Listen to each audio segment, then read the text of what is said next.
Science is the great antidote to the poison of enthusiasm and superstition. Hi, I'm Juliette Selgren, and this is my podcast, The Great Antidote, named for Adam Smith, brought to you by Liberty Fund.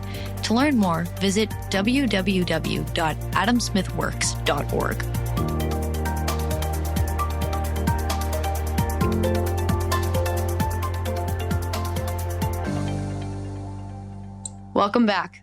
This podcast has covered a lot of topics, but one that we've never explored is healthcare policy. It's a huge issue to cover, and there's just so much. It's so complicated, and I don't think anyone actually gets it. So we're going to focus on some aspects of it. We'll see. Particularly the tax exclusion for employer-sponsored health insurance, which is a mouthful. And I didn't know it existed. Most people probably don't know that it exists, but it influences almost every American, if not every American. So today, on July 1st, wow, it's July 2022, I'm excited to have the Cato Institute's Director of Health Policy Studies, Michael Cannon, to guide us. He was called the, quote, most famous libertarian healthcare scholar, end quote, by the Washington Examiner, and was the Washington Magazine's most influential people of Washington, D.C. in 2021 and 2022. Welcome. Great to be here, Juliette. So before we jump in, what is the most important thing that people my age or in my generation should know that we don't? So, yeah, you gave me this question in advance. That gave me a lot of time to think about it. And I didn't just come up with one thing. I came up with three. So let me run through those really quickly. The first one is every one of your professors is wrong about something. I don't think I appreciated that as an undergraduate. When you deal with lots and lots of professors over time, you realize that they're grasping at the truth, and they have a lot of his truth. They have the command of their field, and they know a lot of truths, but every one of them is wrong about something. They just don't know what something yet. What that is yet. And the only way you're going to find out is probably from talking to professors who disagree with them and then doing your own thinking on the subject. Number two thing that I think people, your age should know, but they don't, is that you're worth more than you think. When people go into things like salary negotiations, I think this is true of men and women, although I've had a lot of women say they think women do this more. They downplay their own value and because they're afraid of rejection. And yet I think of Charles Barkley, the former NBA basketball player, who once said, if you don't ask for what you're worth, people will think you don't think you're worth it, and then you won't get it. I've done a fair amount of hiring, and I've never been offended by someone who asked for more than I was able to pay them, or even more than I thought that they could command. So you're worth more than you think, and ask for it. And third, those are some nice. Oh yeah. Third, this is kind of related to that last one. When it comes to applying to schools or applying to jobs, don't take rejection personally. The reason I say that is, I used to be only on the applying for schools and job side, but I've hired a number of people over the course of my career. And I found that hiring it's hard. There's a lot of uncertainty. It really is a crapshoot. And it's really hard to know who's going to be the best candidate for a particular position. Almost always it's hard to know. And I'm always thinking when I make the hiring decision, is this really the right person? Almost always thinking that, or is this other, person that was number two, would they have been better off? And I always worry when I'm making that decision that I'm picking the wrong one. So people who are doing the hiring decisions are probably not as sure of, or let me put it this way.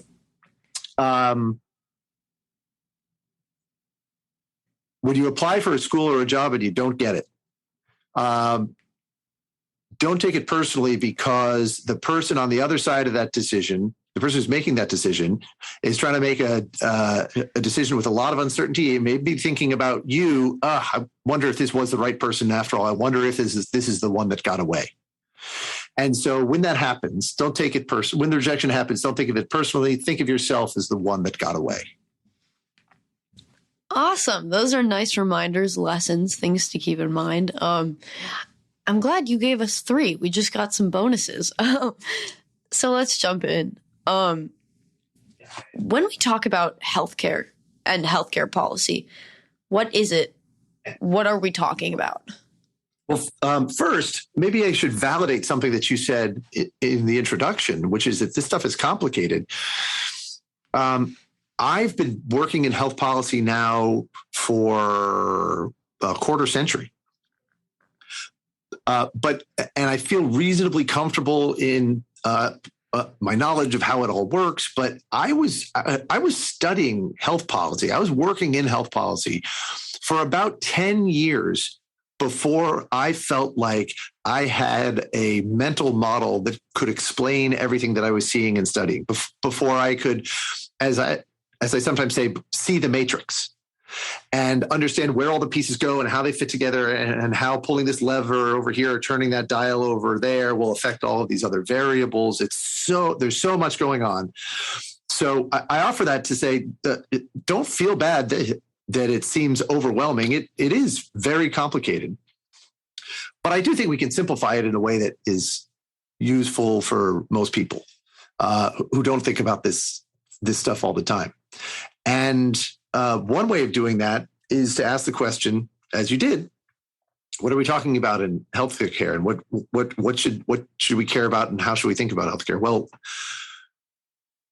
healthcare is there to make sick people well again, and to mend broken bones and other injuries, to lengthen and improve the quality of our lives. And in order to do that, there first has to be something called medicine.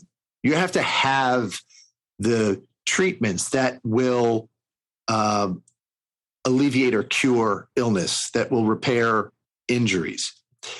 And so when you're thinking about health policy, one of the first things you want to make sure of is that you want to have in place the conditions that will allow people to come up with new medical treatments.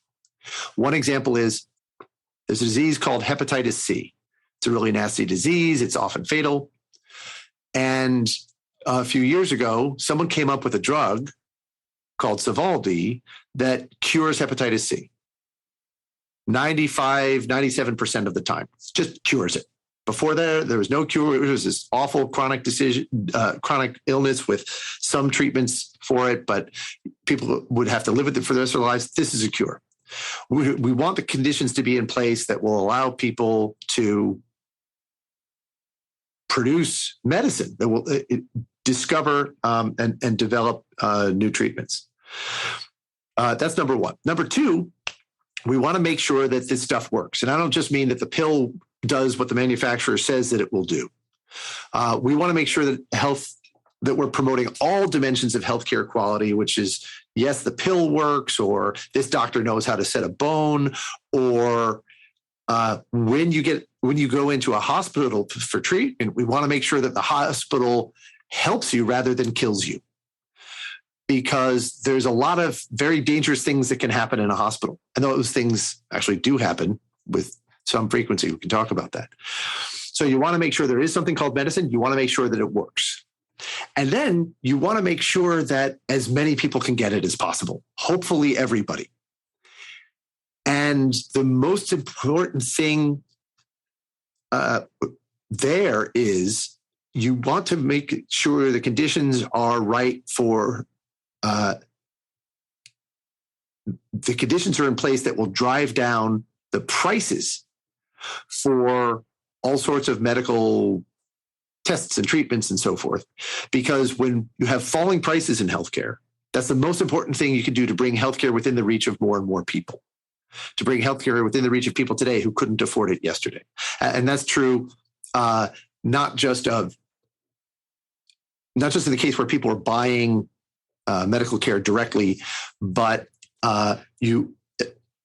when you have falling prices for medical care, It also means that health insurance is going to be more affordable. Health insurance is what helps you afford the things that you couldn't, the medical care you could not otherwise afford. And if the conditions are in place that will drive down healthcare prices, then that helps to make health insurance not only more affordable, but less necessary because more people can afford the medical care that they need out of pocket. So broadly speaking, those are the things that you're looking to do in healthcare, and we've just sort of almost touched on some of those conditions that you need in place in order to make those things happen. The health policies that you need in place.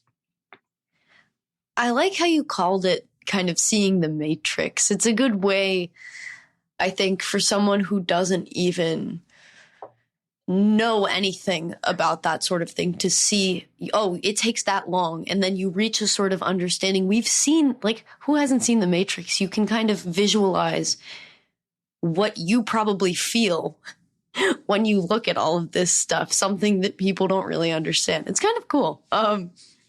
But I think we should kind of go down the track of how people pay for it and health insurance and how that works, because honestly, I don't really know. I know I have insurance. I know that when I turn 26, then I will have to have my own. I don't really know why that's the case. But first, I guess, what is our current system of payments for health insurance and medicine and all of that stuff? So maybe the first thing to understand about how we pay for healthcare in the United States is that the consumers who earn the money that pays for the healthcare and who receive that healthcare as patients, we don't really get to decide who gets the money that pays for our healthcare. In a market system, we would earn our wages, we would take money from our paychecks and we would send it to an insurance company, or we would choose who gets our healthcare dollars, which insurance company, how much insurance we buy, whether we buy insurance or just buy all our medical care out of pocket. In the United States, there's a lot of health insurance, but the consumers aren't the ones making the decisions about who gets their healthcare dollars. And we're talking about a lot of money here. We're talking about $4 trillion per year. We have a lot of insurance schemes, we might call them, that purchase health insurance for different parts of the population. The biggest part is employer-sponsored insurance. Most Americans have health insurance through an employer, where your employer offers you health insurance as part of your compensation package. They pay for part or all of the premium themselves. The employer does. They decide what kind of health insurance you get. And when you leave that job, you lose that health insurance. That's a little over 50% of the population. And because it's a working age population, they're generally under age 65, the 156 million people who are in that program. We've also got government-run healthcare programs. I should say, before we get to that, there is a small market, 20 million people or fewer, who buy insurance directly from insurance companies. Those are now, for the most part, very heavily regulated and subsidized by the government. Then we've got these large government programs that effectively provide health insurance for different segments of the population, and so purchase medical care on their behalf. There's the Medicare program, which is for the elderly, enrolls about 99-point-something% of people over the age of 65. That's a program the federal government runs, pays for it with tax dollars. There's also a program called Medicaid. People get the two of them confused a lot.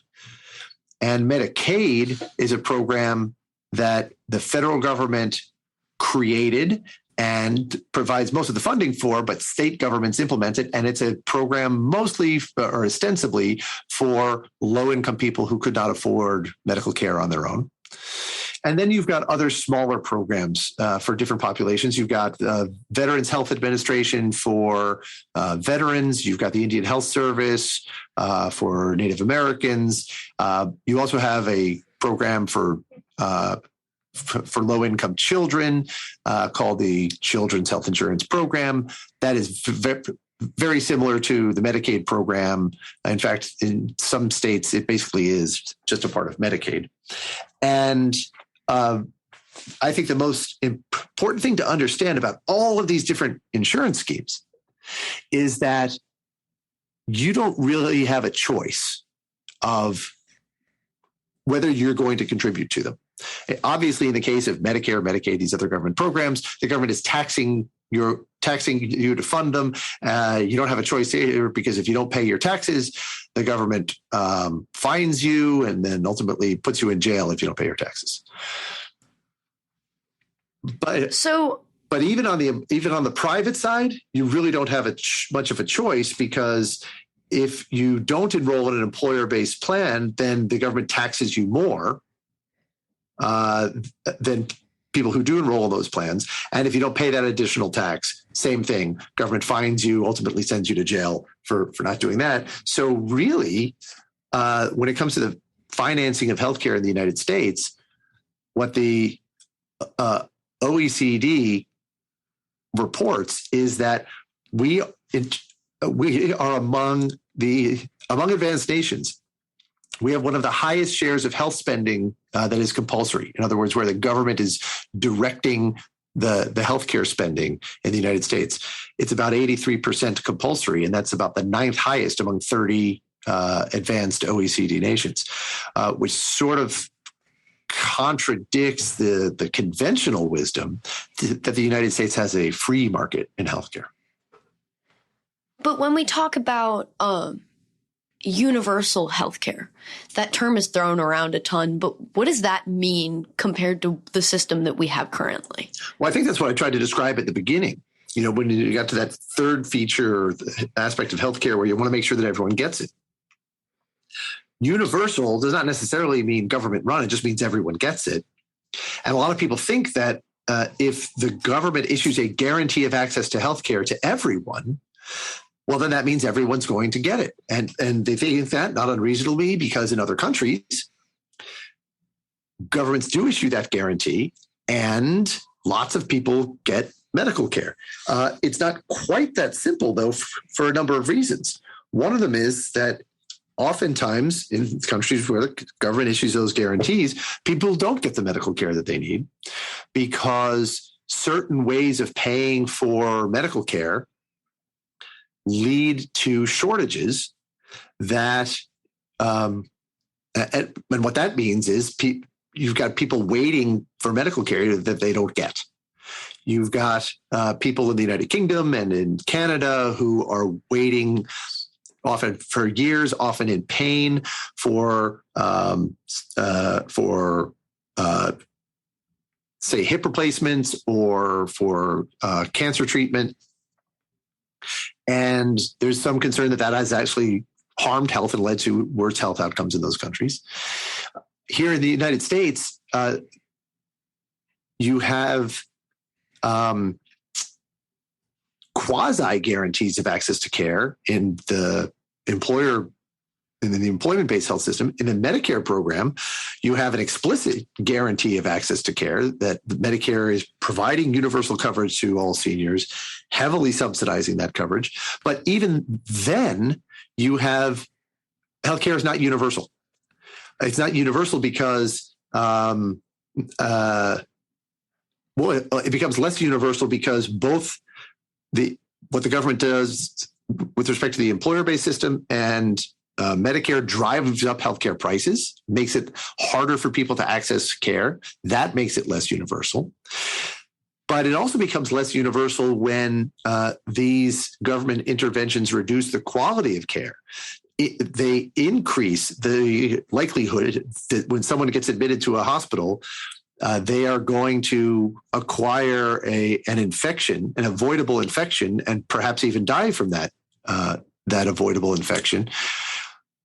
So here, these efforts to make healthcare more universal can actually lead to people unnecessarily falling through the cracks of the healthcare sector by preventing the quality improvements that would make healthcare more universal by avoiding those negative outcomes, those that harmful medicine actually. So universal healthcare is a wonderful ideal. The debate over healthcare reform is what is the best way to achieve universal healthcare, universal access to quality healthcare. And a lot of people believe that is a government guarantee. But I think the evidence at this point is pretty clear that when government issues those guarantees, it makes the situation worse and makes healthcare less universal, not more.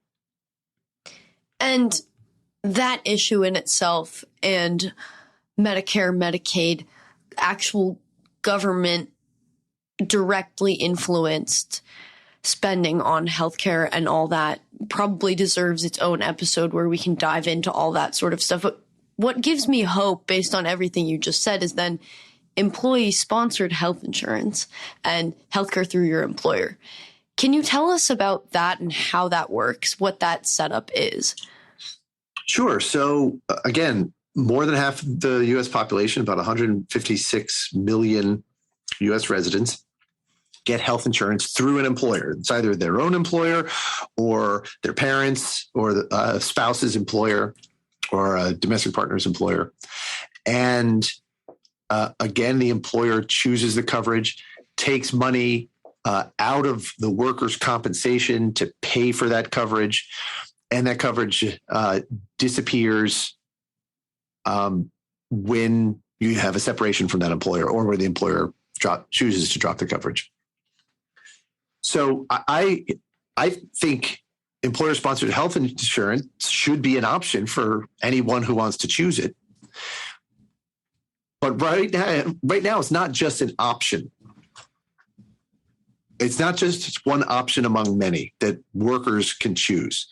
And that's because of something that the government does that encourages employer-sponsored insurance, or really something the government does to penalize all other forms of insurance and penalize people who don't buy insurance. Any worker who does not enroll in employer-sponsored insurance, the government effectively penalizes. And here's how. When your employer pays you $1 in cash, you have to pay taxes on it. There are income taxes, there are payroll taxes. And on average, what we call the marginal dollar or the last dollar that the workers earn, on average, the federal government taxes that dollar at a rate of 33%. So when your employer pays you $1, on average, if that's the marginal dollar, then the government has taken 33 cents of that dollar. But if your employer takes that same dollar and gives it to you as health benefits, what the federal government says, and most state governments say this, is we're not going to tax that at all. When your employer gives you that dollar as health benefits, you don't get 67 cents of health benefits, you get $1 of health benefits. Now, what economists, and so this creates a big incentive for workers to enroll in employer-sponsored health insurance. And a lot of people like that idea. Economists say, well, there might be advantages, but there's also a huge disadvantage, which is you're kind of distorting the after-tax price of employer-sponsored health insurance versus not just other forms of health insurance, like you might buy directly from an insurance company, but also everything else that you might spend your money on, because that dollar of compensation goes farther when you spend it on employer-sponsored health insurance. So people end up buying more employer-sponsored health insurance than they otherwise would. And when they do that, when they have more comprehensive health insurance, that means that when they go to consume medical care, they're paying for less of it out of pocket than they otherwise would. They're paying for more of it with the insurance company's money, with other people's money than they otherwise would. And that means what? That means they're going to consume more medical care and they're going to care less about prices. I mean, if you've ever been to a cash bar versus an open bar, you know that people behave differently in these two places. They consume more at an open bar because they're not the ones bearing the cost of that of that consumption. They're not the ones paying for that alcohol. Same sort of thing happens with employer-sponsored health insurance, which ends up being more comprehensive and encouraging more consumption of medical care at higher prices because the patient doesn't care as much about price as they otherwise would. And that in turn ends up driving up. First of all, that makes healthcare less universal. If prices are going up, then fewer people are going to be able to afford the medical care that they need. It also drives up the prices or premiums for health insurance, because if people have more comprehensive insurance and then use more medical care, that means more claims filed against the insurance company. The insurance company has to raise premiums to cover that. And you sort of begun this cycle by favoring employer-sponsored health insurance. You've begun this cycle that makes healthcare less universal by driving up the prices for medical care itself, as well as for health insurance. And there's all sorts of other things that happen as a result of that tax preference for employer-sponsored insurance. It has effects on workers' control over their healthcare decisions and on the quality of health insurance that they receive. So you recently did a study about that, exactly how that works, called, let me pull up the name, End the Tax Exclusion for Employer-Sponsored Health Insurance, Return $1 trillion to the workers who earned it. So what is this $1 trillion? How are we returning it to the workers? You mentioned that it drives the prices up. Can you work us through that logic and the study's findings? Sure. So I think this is the most important and most underappreciated aspect of maybe the entire healthcare debate in the United States, but certainly discussions about employer-sponsored insurance. What I just said to you about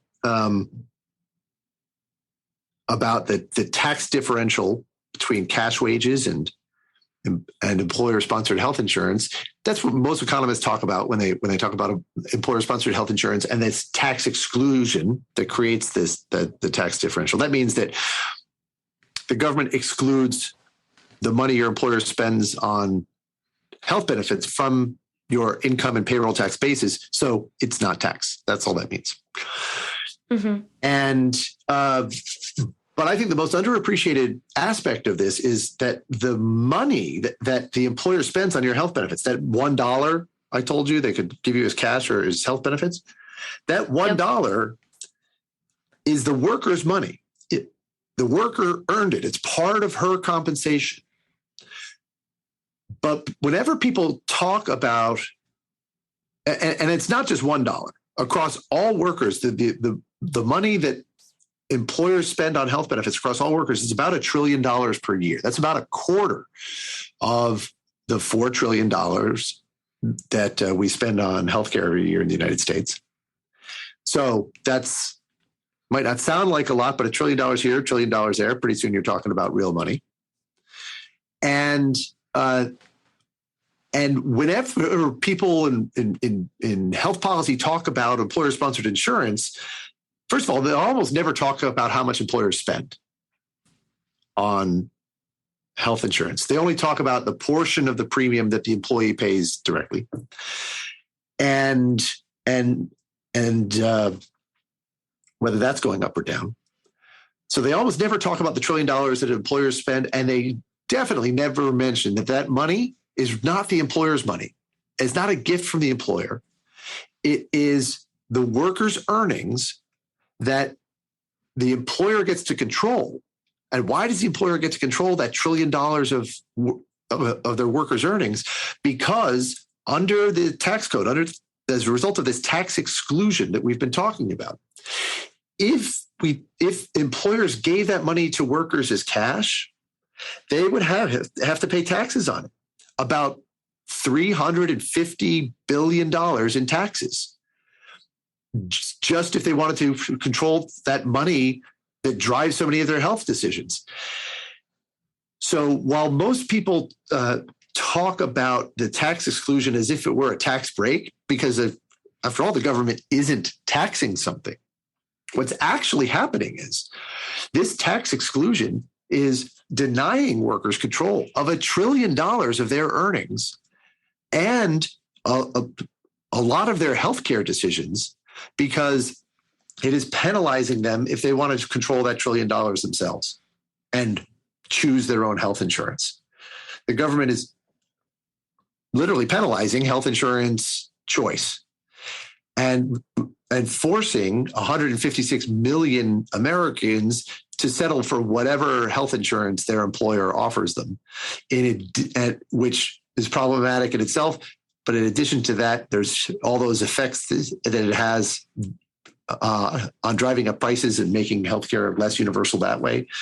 And the government is forcing people into a kind of health insurance that is not very secure, that is tied to a job and that therefore disappears when your job disappears. And economic research has shown that if you're a person in poor health and you have insurance that you bought directly from an insurance company, you are less likely to lose your insurance and end up uninsured than if you got it through an employer. You're more likely to lose your insurance and end up uninsured if you get health insurance through an employer.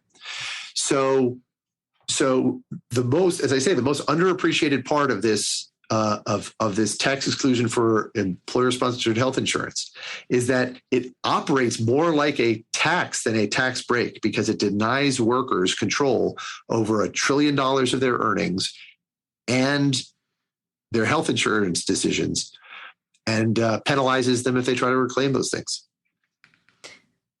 There's a lot to unpack there, but let's take the most recent thing you said. What sorts of penalties exist for workers that don't want to follow that path or try to spend that money differently? Do they even have access to that money? They do, and the penalties, it's one of the things that makes this issue so complicated is that we don't call those penalties penalties. I'm usually careful to call them implicit penalties, but what they are is just your regular income and payroll tax liabilities. Again, if the employer offers you if your employer offers you $1 in health benefits, no taxes on that. But if you say to your employer, no, I want that $1 as cash compensation, and the employer says, okay, then you end up paying 33 cents in tax on that. That's a combination of your income tax liability and your payroll tax liability. And we don't call that a penalty, but that's exactly how it operates. It's a penalty that the tax code imposes on anyone who wants to control that money themselves and make their own health insurance decisions. And it's a sizable amount of money that we're talking about here. It's economy-wide, it's $1 trillion. But for a person with family coverage, we're really talking about $16,000 that the worker, that employers are spending on average on coverage for workers with families. And if that worker wants to take that $16,000 as cash, then they have to pay about 33% in tax on that. They lose about more than $5,000 of that income to taxes. So you can see why people would want to stay in an employer-based plan. They'd rather get $5,000 worth of value or something close to $5,000 worth of value than lose that $5,000 to the tax man. But the fact remains that the government is penalizing them unless they give up that control of that money to their employer and give up control of their health insurance decision to that employer. And as for your question about can workers really take control of that dollar or that $16,000, yeah, they can. If they go to work for an employer that does not offer health benefits, those employers pay more in cash wages. And if you think about it, it makes sense that they would, because they would have to do that to attract workers who would otherwise go to employers that would give them health benefits. If you're not going to offer health benefits, you got to offer something that will make you a more attractive or an equally attractive place to work. And the way those employers do that is by offering higher cash wages. So in that sense, you can try to reclaim that $16,000. But if you do, you're only going to get about $10,000 or $11,000 of it because you're going to lose $5,000 or so to taxes. And so you mentioned that it drives up prices, which makes sense because if you're going yourself, you're kind of cutting out a middleman. You're more exposed to the pricing. And so the value is more evident. That to me just is econ. But why would I pick to work somewhere where I get paid more, but I don't have healthcare as a benefit instead of somewhere with healthcare? What is the difference in quality on a practical level? What does it mean for me as an employee? Well, the difference in quality, in what respect? The quality of what? What am I getting out of my healthcare? Is it better to pick one over the other, and why, kind of? So some of the reasons why people will choose to work for an employer that does not offer health benefits, they include, one, maybe your spouse is offering, spouse is working for an employer that offers health benefits, so you don't need them. You would rather have the higher wages. Two, you might be eligible for a government program that offers you health insurance, so you don't need it through your employer. Three, you might be in such good health that you don't think you need health insurance. A lot of people have very low health risk. And while it's a gamble to go without health insurance, for most of them, the gamble is going to pay off. And so they would prefer the cash to the health insurance. And finally, you've got people who are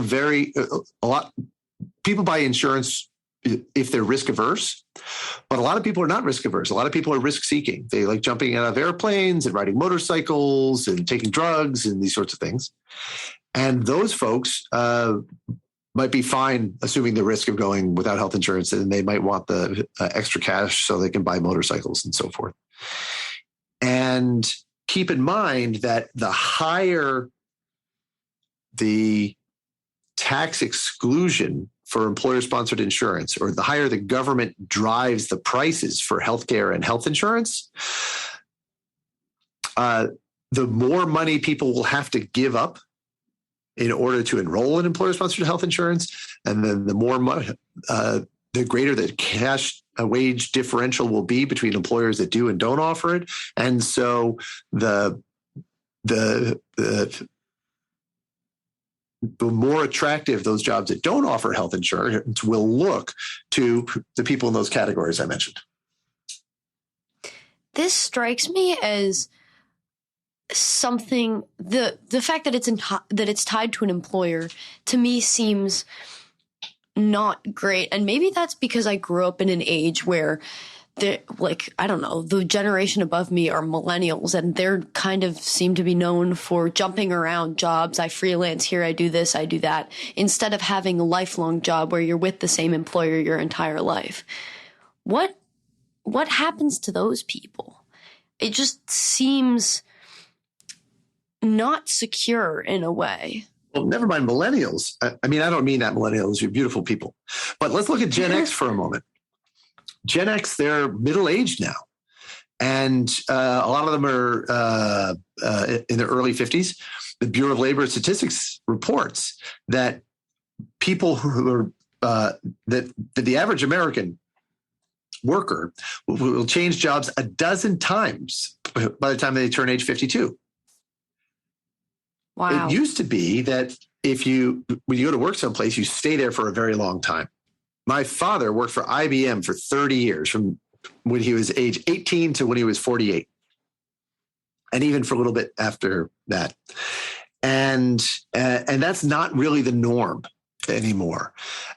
Whereas tying insurance to employment might have seemed to make sense back then when people remained in the same job for decades, it does not make sense right now. Because if you get sick and have to change jobs or you get so sick you can't work anymore, even if you have another source of health insurance lined up, just the transition from one health insurance plan to another can disrupt your access to care.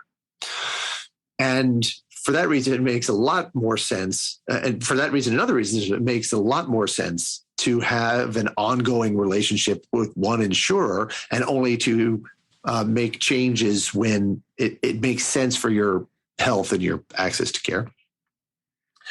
And we don't do that in the United States.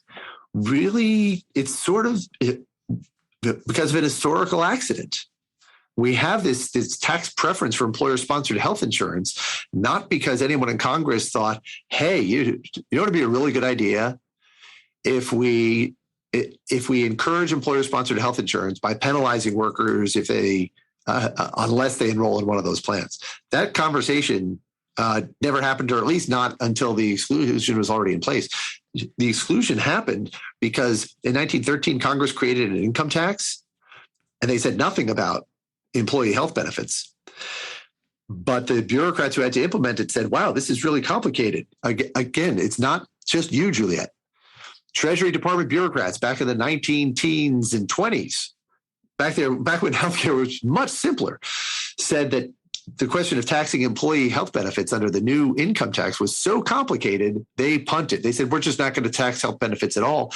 And that's how we ended up with this thing we call the exclusion, or this tax preference for employer-sponsored insurance. It was an accident, and it has caused tremendous damage. It has ruined people's lives by driving up health insurance and healthcare prices, by stripping people of their coverage, by leaving them with low-quality coverage on other dimensions. And Congress has had to intervene over and over again in the health sector to try to fix all the problems that this historical accident of the tax exclusion created. I have two more questions before we go to the last question, which is the third last question, which is a little bit over time, but I think this is important. So if that works for you, can I keep going? Awesome. I'll start with a little anecdote. So I have pretty severe allergies. I went on steroids for my allergies last season, last spring. And when I went to go to CVS to pick up my prescription, I was like, oh, premiums, you pay them. They're usually not super expensive. This premium was hundreds of dollars. And so my health insurance is the one that my mom has through her work. And it seems that when I get medication for certain things, like skincare, things like that, the premium is way cheaper. And that premium for my allergy medicine was ridiculous. But that's not even the actual cost of the medication. That's not the price that companies are paying, or insurance companies pay for that. But why exactly do I don't even know how to say this question, so maybe you could help me.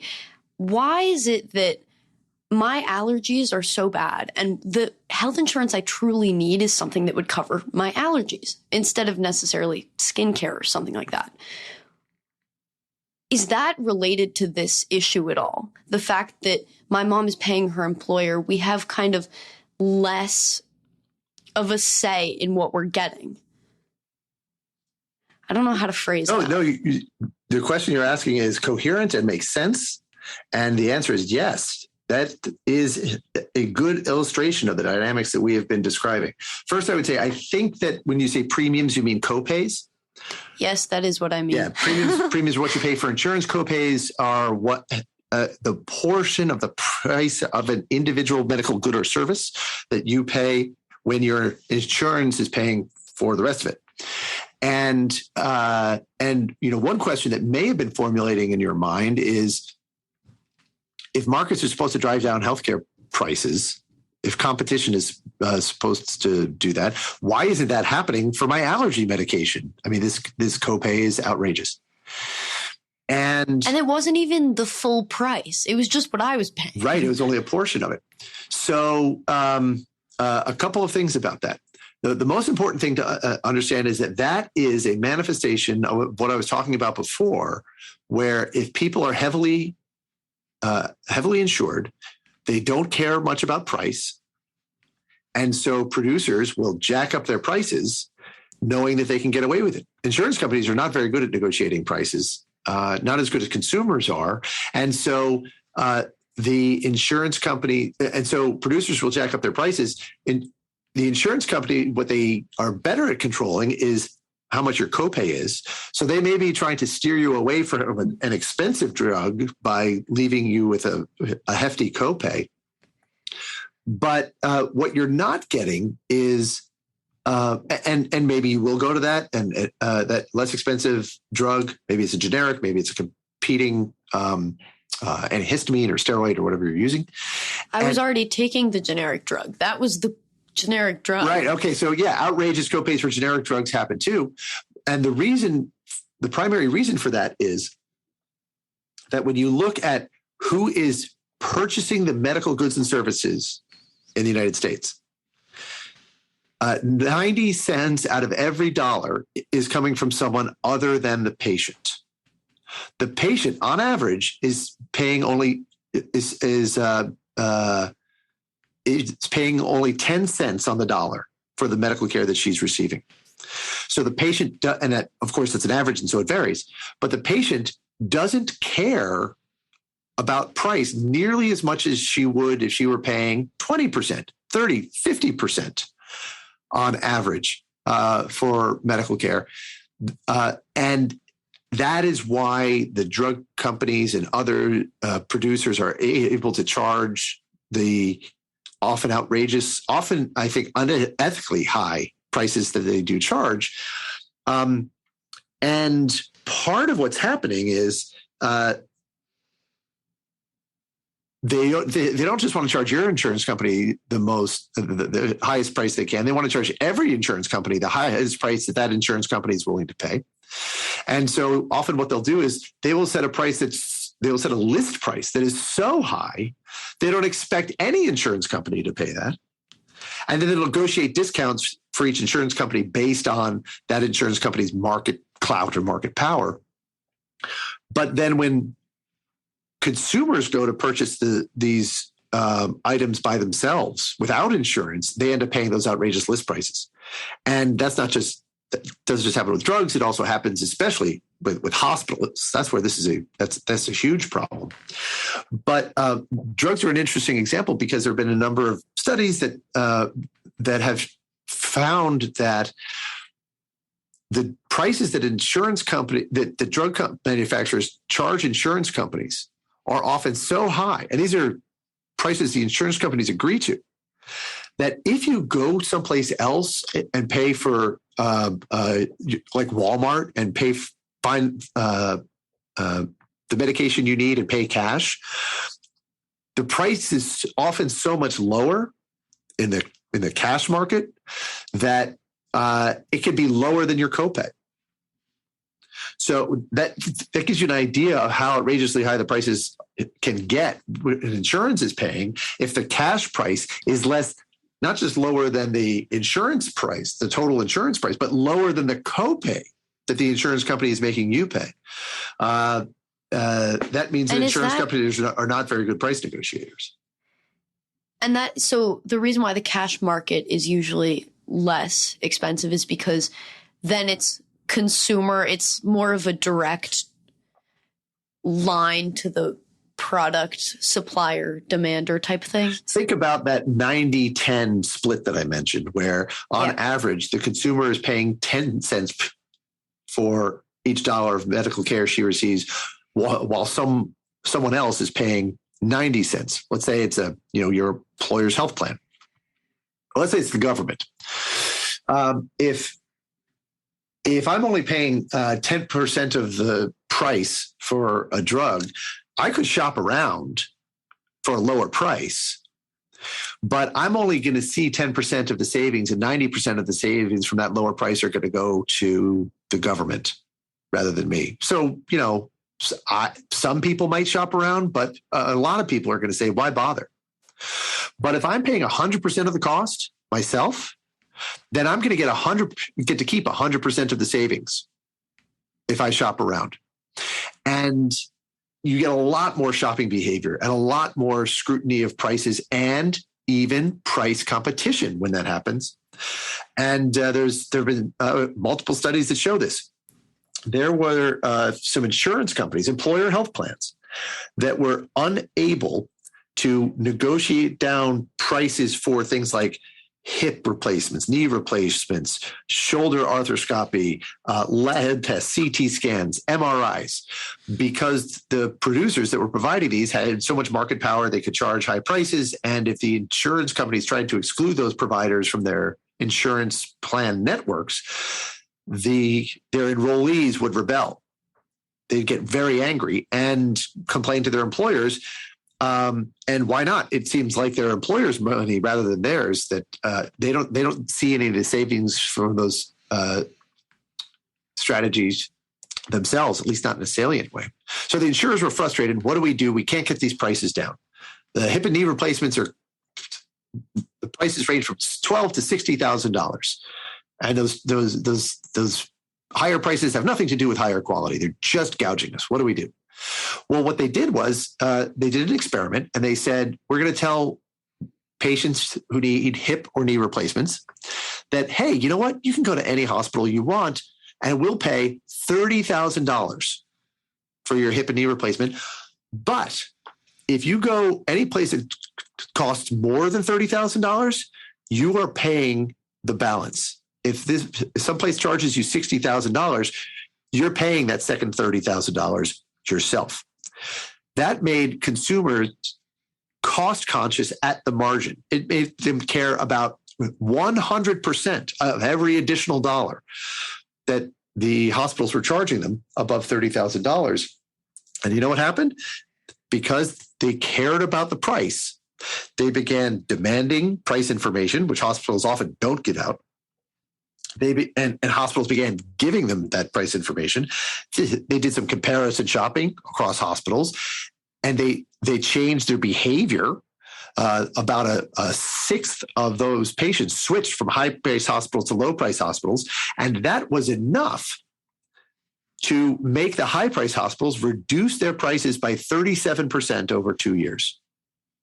That's about a 16. When do you ever hear about prices falling that fast anywhere, let alone in healthcare? And it is an example of, first, how much the employer-sponsored health insurance system, the government, with its tax exclusion for employer-sponsored health insurance, has driven up healthcare prices. So the first thing it does is it illustrates that. It also illustrates how cost-conscious consumers can drive down prices and make healthcare more universal by making it, by bringing it within the reach of more and more people every day.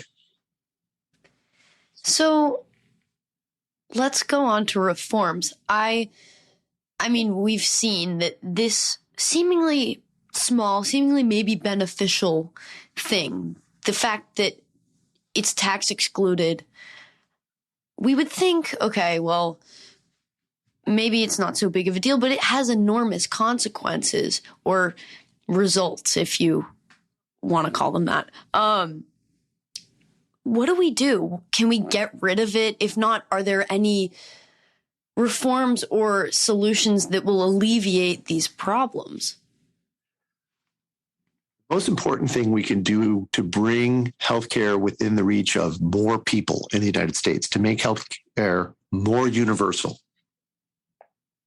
is to take the $1 trillion of workers' earnings that employers are spending on employee health benefits and return that $1 trillion to the workers who earned it. It's part of their earnings, it's their money. We should let them control it. And when they do control it, we should give them, free them to spend that money how they want on the health plans that they want and the providers that they want. And when we do that, they will drive down prices in the health sector and demand higher quality insurance and medical care at the same time. And these are the most important things that we can do to make healthcare more universal. Every penny you can drive down healthcare prices makes it easier for people at the margins to afford healthcare and health insurance. And it makes it easier for the rest of us to help those who still cannot help themselves. And there are a number of ways that we could return that $1 trillion to the workers who earned it. All of them. Some are more complicated than others, some more politically feasible than others, but all of them, because they would return that $1 trillion to workers, would constitute the largest effective tax cut in memory, larger than the Reagan tax cuts of 1981, which are the largest tax cuts that most people alive have ever seen. And it could do so without blowing a hole in the federal deficit. It would just give workers control over money that the tax code is now letting their employers control. That sounds sensible. I mean, to say the least. I wish we had more time, but at the same time, thank you so much for giving all this time, because we've gone over, but I think it's super important. But one question to close, what is one thing you believed at one time in your life that you later changed your position on, and why? Again, I came up with more than just one. I could say religion. That is certainly one. I grew up Catholic. I'm now an agnostic, but more relevant to a public policy focused podcast, I have changed my views on politics and policy many, many times since I first started paying attention to politics in high school. In high school, I was a social democrat who hung door knockers around. These are little flyers you put on doorknobs. Around my neighborhood for Michael Dukakis, the Democrat who was running for president in 1988. Not long after that, I realized I was not a social democrat, but I thought I was a conservative.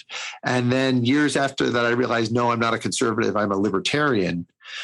And that progression was actually a very slow series of me changing my mind on individual issue after individual issue, like how best to help the poor, and my views on gay rights, and my views on the right to keep and bear arms, and all the way within the past 10 years or so since I started doing health policy, I changed my views on certain elements of health policy, such as medical malpractice liability. So there's actually been an awful lot of them.